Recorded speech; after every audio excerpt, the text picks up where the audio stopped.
আসসালামু আলাইকুম গাইস। এক নজরে দেখে নিন ফেসবুকে আমাকে কোন কোন অডিয়েন্স আমার পোস্টগুলোকে লাইক এবং রিয়াকশান দেয়। এক কথায় বলতে রিয়াকশান দেয়, একটু দেখে নিন। এই দেখতে পাচ্ছেন, এটাই প্রায় 357 আমাকে এখানে পোস্টটাকে সিন করেছে। যাই হোক, দেখুন, যারা দেখতে পাচ্ছেন রিয়াকশান দিয়েছে, এরা আসলে মন থেকেই আমাকে, আমি বলবো যে এক কথায় ভালোবাসেন। আর যারা রিয়াকশান দেননি তারা ভালোবাসেন না সেটা না, তো তাদের ভালোবাসার একটু কমতি অবশ্যই আছে, কারণ যেহেতু রিয়াকশান পড়ে না, এটা স্বাভাবিক। কারণ সবাই তো আর সবসময় ফ্রি থাকে না, হয়তো বা চোখের সামনে পোস্টগুলো আসে কিন্তু রিয়াকশান দেন না।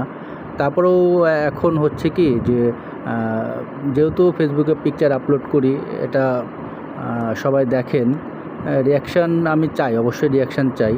তবে এক কথায় এখানে আবার কিছু কিছু পার্সন আছে যারা পোস্টগুলো দেখে এবং খুব সুন্দরভাবে দেখার পরে সেগুলো নিয়ে হয়তো বা আলোচনা করে যে কী ছবি কী পিকচার দিয়েছে, এগুলো আলোচনা করে। তবে এদের মধ্যে আবার বেশ কিছু মানুষ আছে যারা সিসিটিভির ফুটেজের মতো আমার পোস্টগুলা পর্যবেক্ষণ করে।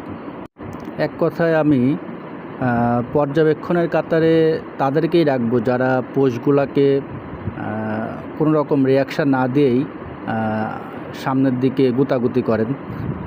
যাই হোক, সিসিটিভির ফুটেজ থাকাও এটাও একটা কারিশমা লাগে যে কিছু মানুষ তাকে সবসময় আঠার মতো তার পিছনে লেগে থাকার জন্য থাকে। এটাকে আমি হ্যাপিনেস মনে করি।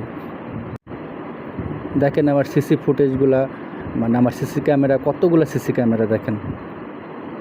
ফেসবুকে কাজ করতে গেলে সিসি ক্যামেরার অভাব হয় না। এরা কিন্তু সবই আমার ফ্রেন্ড লিস্টে রয়েছেন, সবাই আমার ফ্রেন্ড এবং ফলোয়ারে তো সব আননোন পার্সনই হয়, তবুও তো কাছের মানুষই, তাই না? যাই হোক, দেখতে থাকেন, মানুষগুলোকে দেখে নিন কারা আমার সিসিটিভি হিসেবে, ফুটেজ হিসেবে কাজ করেন।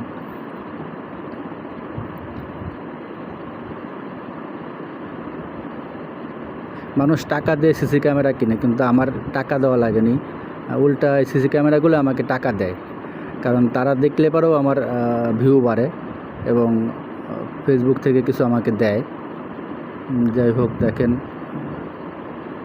সবাই আমাকে অবশ্য ভালোবাসে কিন্তু রিয়াকশান দেয় না, সেজন্য তাদেরকে সিসিটিভির খাতায় আমি আখ্যায়িত করলাম।